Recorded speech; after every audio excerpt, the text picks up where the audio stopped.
వి gold trusted gold buyers తాకట్టులో ఉన్న బంగారాన్ని విడిపించి ఈ రోజు ఉన్న మార్కెట్ ధరకే కొనబడును. మరిన్ని వివరాలకు సంప్రదించండి 77107720. ఈ మధ్య కావల్లో జరుగుతున్నటువంటి సంఘటనలన్నీ కూడా మీడియా మిత్రులందరికీ కూడా తెలిసిన విషయమే. వాటిపైన కొన్ని విషయాలను నేను ఇక్కడ ప్రస్తావించబోతూ ఉన్నాను. నిన్న జరిగినటువంటి కావ్య కృష్ణారెడ్డి అన్నగారి ప్రెస్ మీట్ చూడడం జరిగింది. అన్నగారు మాట్లాడుతూ, కాకాని గోవర్ధన్ రెడ్డి గారు, కావల్లో ఏం పని మీకు, కావలిన అడ్డ, కావలికి ఎందుకు వస్తారు, మీకు అసలు ఏం పని అని మాట్లాడడం జరుగుతూ ఉంది. అయ్యా, ఫస్ట్ టైం ఎమ్మెల్యే గారు, మీరు కొన్ని విషయాలు తెలుసుకోకపోతే తెలుసుకొని మాట్లాడాలని చెప్పి నేను తెలియజేస్తూ ఉన్నా. ఆయన ఒక జిల్లా పరిషత్ చైర్మన్గా, ఒక వైఎస్ఆర్ కాంగ్రెస్ పార్టీ జిల్లా అధ్యక్షుడిగా, ఒక మంత్రిగా, ఈ రాష్ట్రానికి మంత్రిగా, ఏమండి ఒక నియోజకవర్గానికో లేకపోతే ఒక విలేజ్కో పనిచేసిన వ్యక్తి కాదు ఆయన. ఒక రాష్ట్రానికి సంబంధించి మంత్రిగా పనిచేసినటువంటి కాకాని గోవర్ధన్ రెడ్డి గారు ఈనాడు ప్రతిపక్ష పార్టీలో ప్రధాన భూమిక పోషిస్తూ ప్రజా సమస్యలపై నిరంతరం గళమిప్పుతున్నటువంటి మా కాకాని గోవర్ధన్ రెడ్డి గారు ఎక్కడ ప్రజలకి సమస్యలు వచ్చినా, లేదా అధికార పార్టీ నాయకులు ఎక్కడ అవినీతి కార్యక్రమాలకి పాల్పడుతున్నా ప్రశ్నించే హక్కు మా నాయకులకే కాదు, మీకు తెలుసో లేదో ప్రజాస్వామ్యంలో మీరు తప్పు చేసినప్పుడు అడిగే ప్రశ్న సామాన్య పౌరుడి నుంచి మీడియా మిత్రులకి సైతం ఉంటుందన్న విషయాన్ని మీరు ఒక విద్యావంతుడిగా నేను మీకు తెలియజేయాల్సినటువంటి అవసరం వచ్చింది. ఇప్పుడు మీకు రాజకీయాల్లో కొత్తగా ఎమ్మెల్యే అయ్యారు కదా, అందుకని కొన్ని విషయాలు తెలుసుకొని మాట్లాడాల్సిందిగా నేను తెలియపరుస్తూ ఉన్నా. పోనీ మీరు ఈ మధ్య కొత్తగా ఎమ్మెల్యే అయిపోయి సడన్గా పైకి వచ్చేసారు కదా కావలి నియోజకవర్గంలోకి, అందుకని కావలి నాది, ఇంత మెజార్టీతో గెలిచా, అంత మెజార్టీతో గెలిచా, నేను ఒక గాల్లో గెలిచా అని చెప్పుకోవడం కాదు. ప్రతిపక్షంలో పనిచేసి ఉంటే, ఆ కష్టాలేదో నీకు తెలిసి ఉంటే ప్రతిపక్ష నాయకులు ఎలా పనిచేస్తారో తెలుసుకో ముందు. నీకేం తెలుసయ్యా? పాపం ఆ సుబ్బన్న అడుగు చెప్తాడు. ఆ అన్న ఒక మండల నాయకుడైతే పార్టీ కష్టకాలంలో పార్టీని భుజాల మీదకి ఎత్తుకొని, ఆ రోజు మీ పార్టీలో ఎవరు ప్రతిపక్ష నాయకుడి పాత్ర పోషించని రోజు సుబ్బన్న ముందుకొచ్చి నియోజకవర్గ ఇన్ఛార్జి బాధ్యతలు తీసుకొని ప్రజల కోసం పోరాటాలు చేసి కేసులు పెట్టించుకొని ప్రజల పక్షాన పోరాడే వాళ్ళనే ప్రతిపక్ష నాయకులు అంటారయ్యా. కావ్య కృష్ణారెడ్డి గారు, మీకు కొన్ని విషయాలు తెలియకపోతే, ఇప్పుడు అధికారం వచ్చేసింది కదా, డబ్బులు పెట్టి సీటు కొనుక్కున్నావు కదా, కాబట్టి రేపు మళ్ళీ మీరు ప్రతిపక్షంలోకి పోతే నువ్వు ఎక్కడుంటావో చెప్పగలవా? మళ్ళీ పాపం ఆ సుబ్బన్నకో ఇంకెవరికో ఆ బాధ్యతలను అప్పచెప్పేసి తమరు పలాయనం చిత్తగించేటువంటి వ్యక్తిని చెప్పి కావలి ప్రజలు మాట్లాడుకుంటూ ఉన్నారు. అన్నా, మా కాకాని గోవర్ధన్ రెడ్డి గారు, మీరు కేసుల్లో జైలుకు పోయి వచ్చాడు, ఈయనేంది నాతో మాట్లాడేది అని అంటూ ఉన్నారు. జైళ్ళకి తప్పు చేయని వాళ్ళు కూడా పోతూ ఉంటారన్నా. ప్రభుత్వాల మీద గౌరవంతోనో, న్యాయస్థానాల మీద గౌరవంతోనో, పోలీస్ వారి మీద గౌరవంతోనో కొన్ని భరించి వెళ్ళి వాళ్ళ సచ్చీలతని మళ్ళీ నిరూపించుకుంటారు. అంత మాత్రం చేత తప్పు చేసిన వాళ్ళుగా భావించకూడదు. ఈరోజు భారతదేశంలోనే చంద్రబాబు నాయుడు గారు అనేక కేసుల్లో మొదటి స్థానంలో ఉన్నారు అని అన్ని పత్రికల్లో చూసాం మనం ఈ మధ్య. ఆయన కూడా మీరు చెప్పినట్టు జైలుకు వెళ్ళొచ్చారు. అంత మాత్రం చేత ఆయన తప్పు చేస్తుంటే ఆయన నిరూపించుకుంటాడు. అలాంటి వ్యక్తుల్ని మీరు మీ పార్టీలో ఉన్నటువంటి మీ చంద్రబాబు నాయుడిని కూడా మీరు హేళన చేసినట్టుగానే మేము భావిస్తూ ఉన్నాం. నిన్న మీ పక్కన మొన్న మీ ప్రెస్ మీట్లో కొంతమంది మీ పక్కన కూర్చున్నారనా? వాళ్ళందరూ ఎక్కడికి వెళ్ళారు? నిన్న కనపడలేదే. వాళ్ళందరూ ఎందుకు రాలేదు? ఏం మీరు ఒక్కరే కూర్చొని ప్రెస్ మీట్లో మాట్లాడారే? దానికి సమాధానం నేను చెప్తానన్నా. వాళ్ళందరూ ఎందుకు రాలేదో కూడా నేను తర్వాత చెప్తాను. మీరు నిన్నేం మాట్లాడారంటే మీరు మాట్లాడిన మాటలకే సమాధానం చెప్తానన్నా. నేను ముందేమన్నారు మీరు? కాకాని గారు ప్రతాప్ రెడ్డిని పరీక్షించి తర్వాత నన్ను పరీక్షించు రా, ప్రతాప్ రెడ్డిని పరీక్షించి నన్ను పరీక్షించు అని అన్నారు నిన్న మీరు. ఆ పరీక్షించడానికి వస్తుంటేనే మళ్ళీ నువ్వెవడే నన్ను పరీక్షించడానికి రావడానికి అని అంటావు. పిలుస్తావు గౌరవంగా, మళ్ళా నీ లొసుగులు ఎక్కడ బయటపడిపోతాయోనని నువ్వెవరు నన్ను పరీక్షించేదానికి అని అంటావు. ఆయన డాక్టర్ కాకాని గోవర్ధన్ రెడ్డి గారు కదా, అందుకనే ఏమన్నా భయపడుతున్నావా? పిహెచ్డి చేశారులే మా కాకాని గోవర్ధన్ అన్న గారు. డాక్టర్ కాకాని గోవర్ధన్ రెడ్డి గారు, నీ డిసీజ్ ఏమన్నా ఉంటే బయటపడతాయని భయపడుతున్నారా? అంటే పరీక్ష డాక్టర్లు చేస్తూ ఉంటారు. మా కాకాని గోవర్ధన్ అన్న గారు కూడా డాక్టర్ గారు కదా, అందుకని నీకున్న వ్యాధులు ఏమన్నా బయటపడతాయని భయపడుతూ ఉన్నావా? ఇంకొక మాట అన్నారు మీరు నిన్న, విప్పి చూపిస్తా అని. ఏంటన్నా? నేను ఒక మహిళగా మీరు అన్న మాటల్ని నేను రిపీట్ చేయకూడదు.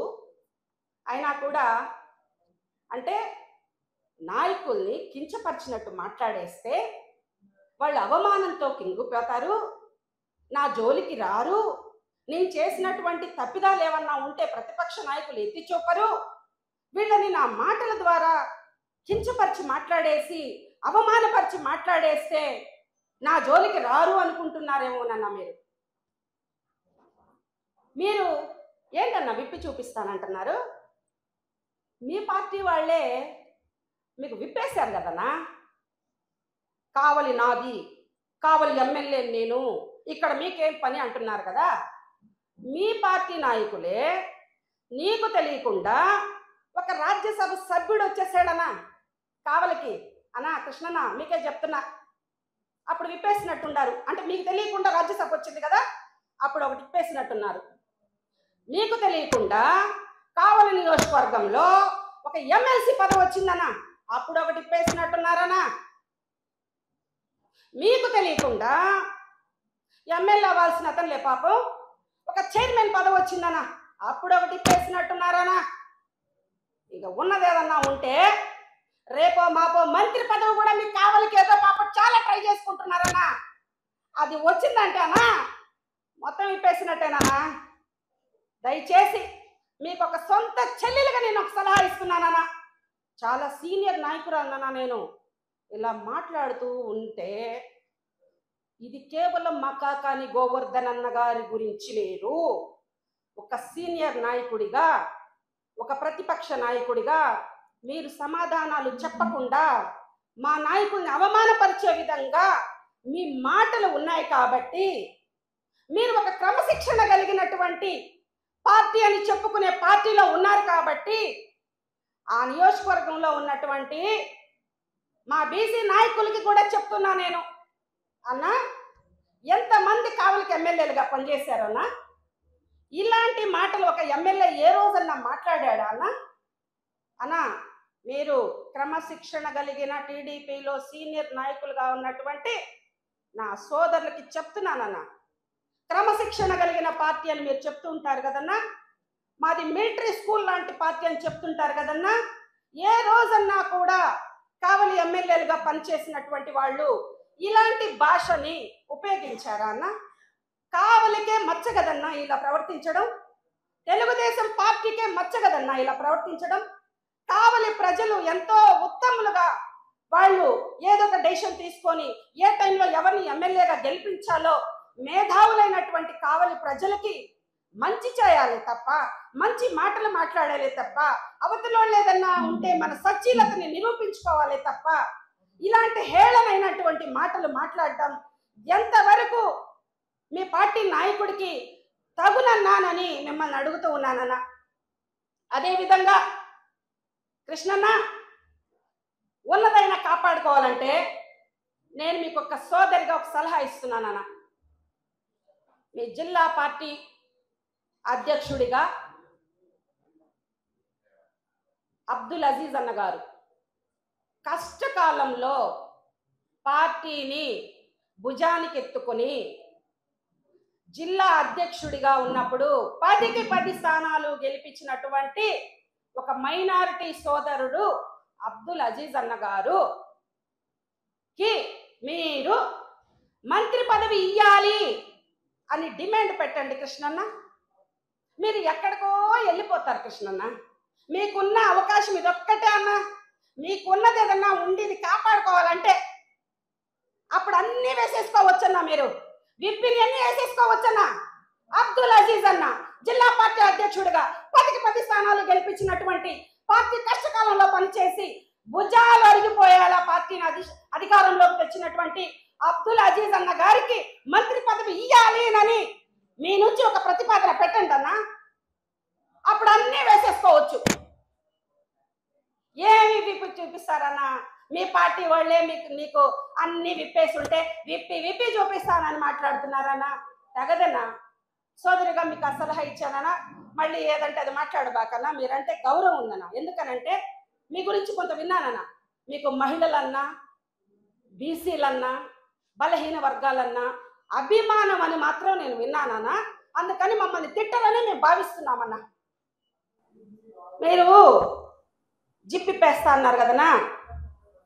ఇలాంటి జిప్పుగానైతే మేము కూడా సహకరిస్తామన్నా.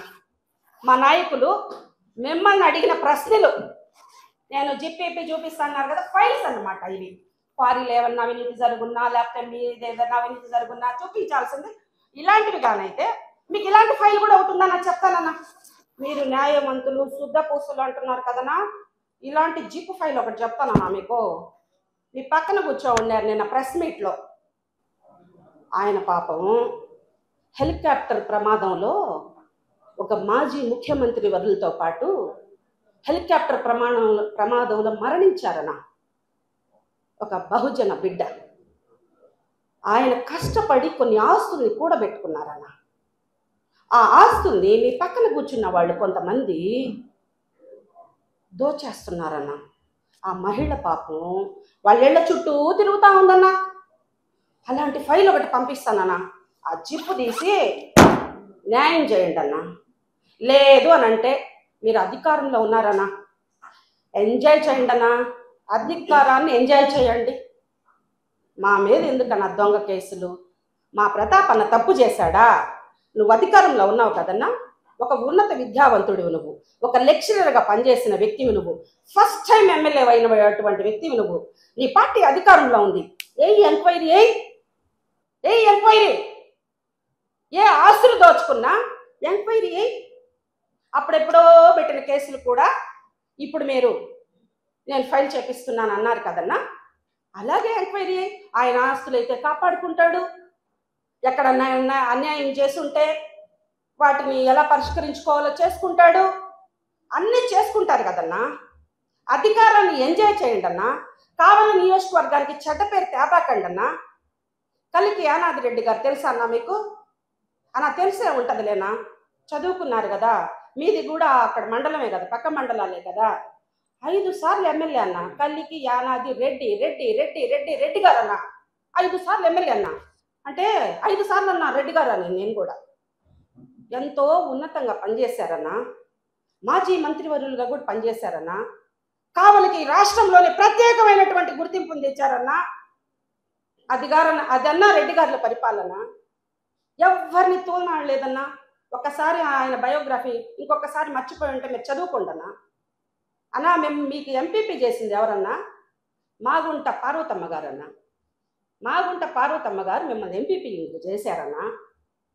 అక్కడి నుంచి చంద్రబాబు నాయుడు గారు వాళ్ళ సామాజిక వర్గాన్ని కూడా కాదని, అప్పటిదాకా కష్టపడి పనిచేసిన సుబ్బనాయుడు గారిని కాదని మీరు ఏమి మ్యానిపులేట్ చేశారో మాకైతే తెలియదన్నా. మీరు ఎక్కడ కూడా 5 ఏళ్ల పాటు ప్రతిపక్షంలో పోరాడలేదు. మీ మీద నా మీద ఒక్క కేసు కూడా లేదు అని చెప్తుంటారన్నా. ఎందుకు ఉంటుందన్నా? పోరాటాలంటే ఏంటో తెలిస్తే కదన్నా కేసులు ఉంటాయి. పోరాటాలంటే ఏందో తెలిస్తే కదన్నా కేసులు ఉంటాయి. ఏ డబ్బు డబ్బు కొట్టేసి ఎమ్మెల్యే అయిపోయావు కదన్నా. ఇంకొక ఫ్రస్ట్రేషన్లో ఉన్నావన్నా. ఈ జిల్లాలో 1.5 సంవత్సరం కూడా కాకతలకి ఒక మంత్రిని మార్చేస్తామన్నారన్న. ఆ మంత్రి ఎవరో మాకైతే తెలియదన్నా. ఆ మంత్రి పదవి కోసం అబ్బాబ్బబ్బబ్బా ఈ జుగల్బందీ డ్యాన్స్ చూడలేక చచ్చిపోతున్నామయ్యా. ఆ నియోజకవర్గం ఆయన ఒక డ్రామా, ఈ నియోజకవర్గం ఆయన ఒక డ్రామా, మా ఇళ్ల మీదకి దాడులు, మా మీద తప్పుడు కేసులు. ఏందయ్యా ఈ జుగల్బందీ డ్యాన్స్ జిల్లా ప్రజలకి? ఎవరన్నా ఫిక్స్ అయిపోయి ఉంటారు చంద్రబాబు నాయుడు గారు. ఎవరికో మంత్రి పదవి ఇవ్వాలని ఆయన ఒక ఫిక్స్ అయిపోయి ఉంటారయ్యా. మీరెందుకయ్యా మీ ఫ్రస్ట్రేషన్ అంతా మీ నియోజకవర్గంలో మీ నాయకులు పెట్టే ఇబ్బందులకి మా నాయకుల మీద పడి ఏడుస్తున్నావేంది కృష్ణన్న? అందరు మీ నాయకులే నిన్ను ఆ పక్క ఈ పక్క పొడి చేస్తున్నట్టున్నారు. మళ్ళా ఈళ్ళేంద్రా నాయన ప్రతిపక్ష నాయకులు కూడా వచ్చి నా నెత్తి మీద పడుతున్నారు. నాకున్నటువంటి స్కిన్ డిసీజ్ అన్ని బయట పెట్టేటట్టుంటారు ఈ డాక్టర్ గారు, కాకాని గారు వచ్చి అని. ఎందుకన్నా మీకు ఫ్రస్ట్రేషను? కాబట్టి అన్నా మీరు చెప్పుకోకూడదనా ఆణిముత్యం స్వాతి ముత్యం అని అనా. మనకి నియోజకవర్గ ప్రజలు ఏదో మంచి మెజార్టీతో గెలిపించారని మీరే చెప్తున్నారు అన్నా. మీకు ఇంకొక విషయం కూడా తెలుసలేదు, ప్రతాప్ అన్నని 2 సార్లు గెలిపించారన్న కావలి ప్రజలు. 2 సార్లు అన్న. కలికి అనాథ్ రెడ్డి గారిని 5 సార్లు, రామిరెడ్డి ప్రతాప్ కుమార్ రెడ్డి 2 సార్లు గెలిపించారన్న. అగ్రవర్ణాల ముద్దు బిడ్డగా భాషని కొంచెం ప్రజలు హర్షించే విధంగా, ఒక మగ జాతినే కించపరిచే విధంగా మీరు మాట్లాడుతున్నారంటే ఇంకా మహిళలను చాలా బాధపడుతున్నామన్న. అయినా కూడా వైఎస్ఆర్సిపి జగన్మోహన్ రెడ్డి గారి సారథ్యంలో పనిచేస్తున్న మహిళా నేతలుగా మమ్మల్ని మీరు తిట్టినా సరే రేపు కావలికి వచ్చి మా నాయకుల్ని రిక్వెస్ట్ చేస్తామన్నా. మేము కూడా వచ్చి కావల్లో ప్రెస్ మీట్ పెడతామన్నా. ప్రెస్ మీటేనన్నా. మళ్ళీ ఇంకొకసారి ఏమన్నారంటే మీరు ఎస్వి రంగారావు కాకానన్న అన్నారన్న. మీ పార్టీలో మంత్రి పదవి కోసం మీరు చేసే యాక్షన్కి మీరన్నా ఎస్వి రంగారావులు పెద్ద పెద్ద అవార్డులు ఏమన్నా ఉంటే మీ పార్టీ నాయకులకి ఇవ్వాలన్నా. మా కాకానన్నకి ఎప్పుడు పోరాట వీరుడు మా కాకానన్న. మీరు జైలుకు పంపించినా కూడా తప్పుడు కేసులు పెట్టి మాకందరికి మనోధైర్యాన్ని ఇచ్చి ఏం భయపడబాకండి, ఏం బాధపడబాకండి, నేను లేనని జంకబాకండి అనని పురుషులకే కాదు స్త్రీలకు కూడా ధైర్యాన్ని ఇచ్చినటువంటి మా కాకాని గోవర్ధన్ అన్న గారు చెప్పకూడు తిన్నాడని హేళన చేస్తారా అన్న. నాకు కిరాయి దాదా పాత సినిమా అనుకుంటా డైలాగ్ గుర్తొస్తుందన్న. రేపు మళ్ళీ అధికారం వస్తే కాకానన్న మంత్రి అవుతారు. అది ఒక డైలాగు గుర్తు రావట్లేదు. కొట్టానంటే దెబ్బ కింద పైన అబ్బా అనే డైలాగు ఒకటి కరెక్ట్ కాదు గుర్తు రావట్లేదన్నా. కిరాయి దాదా అనుకుంటా, నాగార్జున అనుకుంటా హీరో. చాలా రోజులు అయింది, చిన్నప్పుడు ఎప్పుడో చూసేసి. అట్లా ఉంటుందన్నా మా కాకానన్న దెబ్బ అన్నా. వద్దులేనా, మా నాయకుడు అంటే మాకు ధైర్యం. ఆయన ఒక మంత్రిగా పనిచేశారు. మీకు తెలియదు కాబట్టి మీ పార్టీలో మీరు కొత్తగా వచ్చారు కదా, మీ పార్టీలో సీనియర్లు ఉన్నారన్న. వాళ్ళని అడగండి. వాళ్ళు ఏ నియోజకవర్గం అయినా పోతుంటారు, అక్కడ సమస్యల మీద మాట్లాడుతూ ఉంటారు. పార్టీ పెట్టినప్పటి నుంచి కూడా కొంతమంది ఇక్కడ ఉన్నారు. పార్టీయే మాదని వాళ్ళు చెప్తుంటారు. వాళ్ళని మీరు సలహా అడగండి అన్నా. ఇకపోతే మీరు అధికారంలో ఉన్నారు కాబట్టి మన్నేమన్నా తప్పు చేస్తుంటే మీరే ఎంక్వైరీ పెట్టించండి అన్నా. ఇకపోతే అన్నా మీరు స్వాతి ముత్యం ఆణిముత్యం అంటున్నారన్నా. మీరంటే చాలా గౌరవం ఉందన్నా. మీరు ఒక లెక్చరర్గా పనిచేశారని విన్నానన్నా. తర్వాత రాజకీయాల్లో ఎంపీపీగా వచ్చారు. తర్వాత కొన్ని విషయాలన్నా కావిలికి వచ్చి మాట్లాడుకుందామన్నా. మీరు మాజీ మంత్రుల్ని ఎవరినో వాళ్ళకి మీరు బినామీలుగా ఉండి ఏదో పంగనామాలు పెట్టారని, ఒక ఈ కూటమి ప్రభుత్వానికి పార్టీలో ఉన్నటువంటి ఒక మాజీ మంత్రిని ఏదో వెన్నుపోటు పొడిచారని, ఇవన్నీ కూడా కావలికి వచ్చి మాట్లాడుకుందామన్నా. అజీజ్ అన్న గారి విషయం మర్చిపోబాకన్నా. మంత్రిగా రికమెండ్ చేయండి అన్న. మీరు అన్నీ వేసేసుకోవచ్చు అన్నా. ఇకపోతే చివరిగా మా రామిరెడ్డి ప్రతాప్ కుమార్ అన్న గారి గురించి ఒక మాట చెప్తానన్నా. ఆయన్ని నమ్ముకున్నటువంటి సుకుమార్ రెడ్డి గారు ఆయన్ని ఒక సామాన్య కార్యకర్త నుంచి ఒక ఎమ్మెల్యే స్థాయికి పెంచినటువంటి వ్యక్తి మా రామిరెడ్డి ప్రతాప్ కుమార్ రెడ్డి అన్న. మీరు కష్టకాలంలో పనిచేసినటువంటి సుబ్బన్నని ఎమ్మెల్యే అవ్వాల్సిన వ్యక్తిని పాపం ఆయన ఏ స్థాయికి నువ్వు ఆయన పక్కన కూడా కూర్చోబెట్టుకోవడం లేదన్నా, కష్టకాలంలో పనిచేసినటువంటి సుబ్బన్నని. కాబట్టి మా రామిరెడ్డి ప్రతాప్ అన్న నమ్మిన వ్యక్తుల్ని ఏ స్థాయికి పెంచుతారనేది అందరికీ, కావలి ప్రజలందరికీ తెలుసు. కాబట్టి మా జగన్మోహన్ రెడ్డి గారు అజీజ్ అన్న గారిని వైఎస్ఆర్ కాంగ్రెస్ పార్టీలో కార్పొరేటర్ని చేసి, మేయర్ని చేసి, మైనారిటీలకి అంత ప్రాధాన్యత ఇచ్చినటువంటి జగన్మోహన్ రెడ్డి గారు నెల్లూరు నగరంలో కూడా ఒక సామాన్యుడికి, నాలాంటి సామాన్యులకి రాజకీయ ప్రాధాన్యత కల్పించినటువంటి వైఎస్ఆర్ కాంగ్రెస్ పార్టీ జగన్మోహన్ రెడ్డి గారు అబ్దుల్ అజీజ్ అన్నని మేయర్ని చేశారు. మైనార్టీ నాయకుడిగా నెల్లూరు నగరంలో ఒక మైనార్టీని నిలబెట్టాడు మీరు. కాబట్టి ఆయన స్థాయిని కూడా అలాంటి చిన్న సామాజిక వర్గాల వాళ్ళని పెంచుతారని చెప్పి కూడా నేను చెప్తూ, డాక్టర్ కాకాని గోవర్ధన్ రెడ్డి గారి జనతా గ్యారేజ్ రేపు అధికారం వస్తే ఇసుక అన్ని రిపేర్లు చేయబడును. ఓకేనా? థ్యాంక్ యూ అన్న, థ్యాంక్ యూ. కావల్లో మాట్లాడుకుందాం. తెలుగులో ఫాస్టెస్ట్ న్యూస్ ఇప్పుడు కొత్త అవతారంలో 5 సెకండ్లోనే పూర్తి వార్తా సమాచారం మీ చేతిలో.